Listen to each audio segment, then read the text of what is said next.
सध्याच्या वर्तमानात सकाळी उठल्यानंतर दाताला पेस्ट लावण्या अगोदर मोबाईलवरून फेसबुकची पोस्ट करणारी आपली सगळ्यांची पिढी दुर्दैवाने संवादाच्या माध्यमातून शब्दातून संवाद सोनालीजी वाढला, पण संवेदनाच्या रोह आवरातून अत्यंत कमी होत, वजाबाकी होत. एखाद्या रेस्टॉरंटमध्ये गेल्यानंतर नवरा बायको एकमेकांसमोर मोबाईल घेऊन बसलेले असतात. जेवणाची ऑर्डर घेणारा वेटर विचारतो म्हणून त्याच्याशी बोलतात आणि तसेच निघून जातात.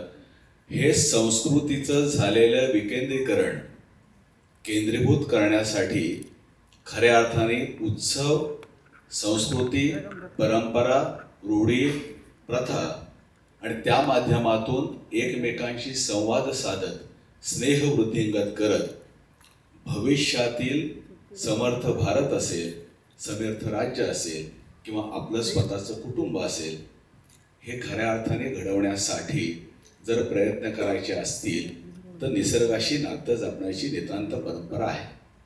आणि ही नितांत गरज ओळखून सोनालीची अज्ञानाची जाणीव होणं हे ज्ञानाचं लक्षण मानलं जातं असं मी मानतो. की मुळात ज्या ठिकाणी अज्ञानाची जाणीव झाली त्या ठिकाणी ज्ञानाचा परिसस्पर्श झाला. म्हणजे संत ज्ञानदेवांनी कित्येक शतकांपूर्वी ओम नमोजी आद्यामधून विश्वाचे आर्त माझ्या मनी प्रकाशले असं म्हटलं. ज्ञानदेवांसारखा संत ओम नमोजी आद्या करताना श्री गणेशाची प्रार्थना करतो. विश्वाची प्रार्थना करत असताना ज्ञानदेव स्वतः करता मागत नाहीत, जो जे वांछील तो ते लाहो प्राणीजात असं म्हणतात. संपूर्ण विश्वातल्या प्राणी मात्रांनाच पसायदानं मागणारा संत या पृथ्वी तलावर झाला नाही, तो महाराष्ट्रात झाला. अशा संत परंपरेतून आपण रूढी परंपरा जपणारे सारे जण मात्र विकास आणि बेगडी या सगळ्या दुनियेमध्ये, आभासी दुनियेमध्ये स्वतःला जरी हरवून चाललो असलो तरी मी नेहमी माझ्या एका कवितेत असं म्हटलं होतं की हत्ती कितीही रागावला तरी कधी हरणाला मारत नाही. मारतो का? किंवा मोगऱ्याच्या वेलीने कधी गजऱ्याचा हट्ट धरलाय का? नाही. आंब्या फणसांचा गोडवा कधी कमी झाला का?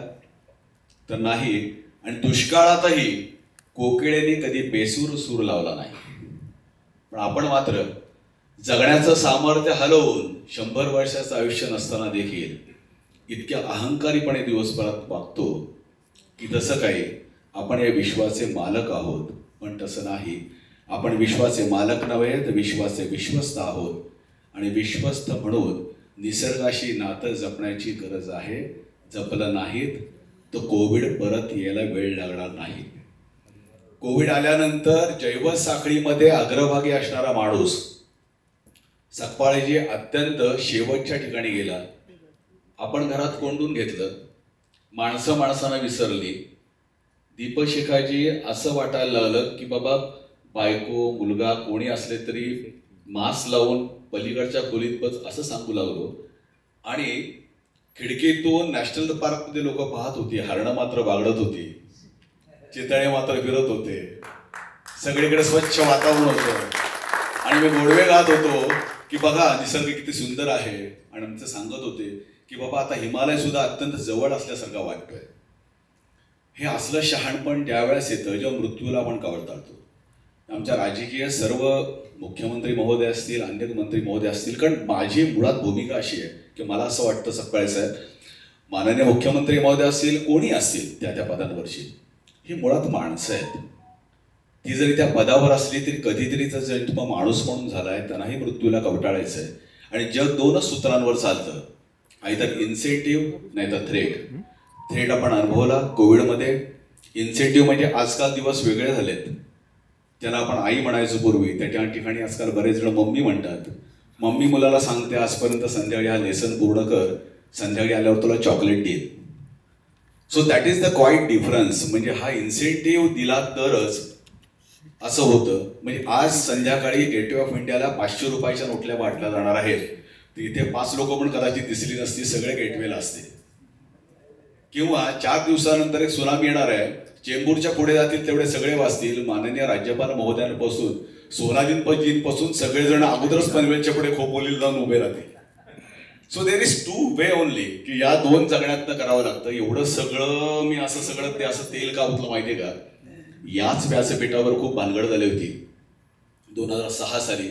कारण मी वेळा प्रयत्न केला होता की आपण इको फ्रेंडली गणपतीला सुरुवात करूया. आम्हाला ते प्रमोद पालव भेटले, अरे म्हणे आपण चांगल्या मूर्ती घडवू शकतो. इथे तुंबळ युद्ध लागलं, धर्मयुद्ध होतं ते खूप. आमचे मंत्री महोदय म्हणले बाबा तुझं तू कर, तुला काय करायचं ते, पण या युद्धात आम्हाला घेऊ नको. मग होरपळण्यापेक्षा असं ठरवलं की आपण स्पर्धा सुरू करूया आणि वेगवेगळ्या माध्यमांच्या मधनं आज स्पर्धा सुरू केली. आज सकपाळे साहेब, आम्हाला आनंद वाटतो की महाराष्ट्र प्रदूषण नियंत्रण मंडळाने सगळ्या माध्यमांबरोबर घेतलेल्या ज्या स्पर्धा आहेत यावर्षी त्यामध्ये भाग घेण्याची संख्या ही किमान 60,000पेक्षा जास्त होती. मुंबई आणि पुणे सारख्या शहरांमध्ये 550 सार्वजनिक गणेशोत्सव मंडळं पर्यावरणपूरक उत्सवासाठी त्या ठिकाणी प्रवेशिका देतात.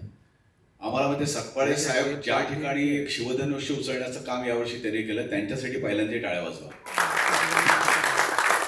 त्यांना 6 महिने जेवण गोड लागत नसेल कारण सगळेजण त्यांना धडकायचे.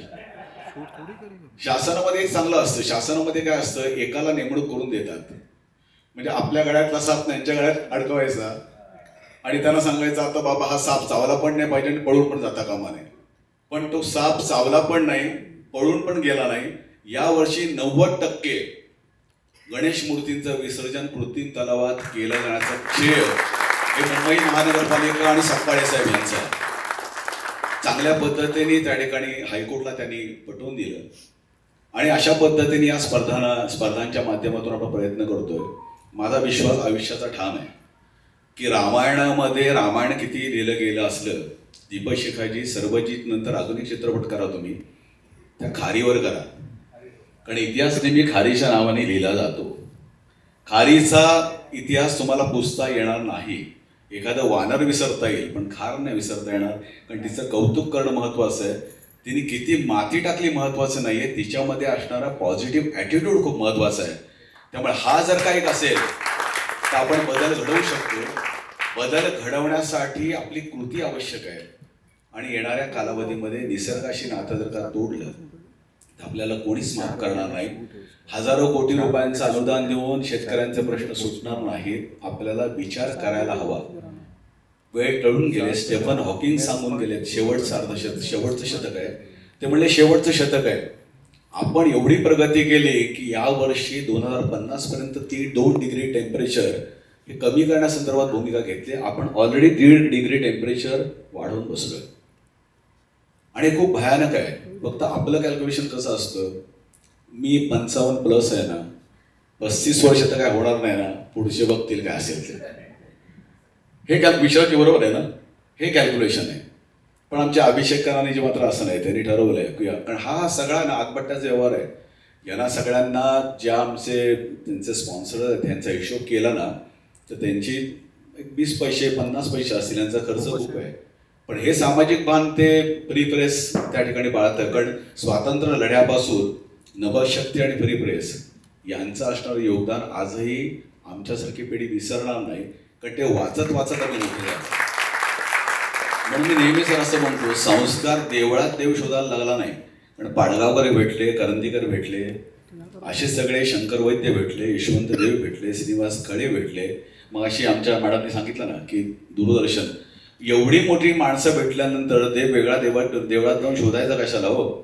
त्यामुळे देवळात शोधायची गरज लागली नाही. या संस्काराचं देणं असल्यामुळे सामाजिक बांधिलकी आम्ही विसरत नाही.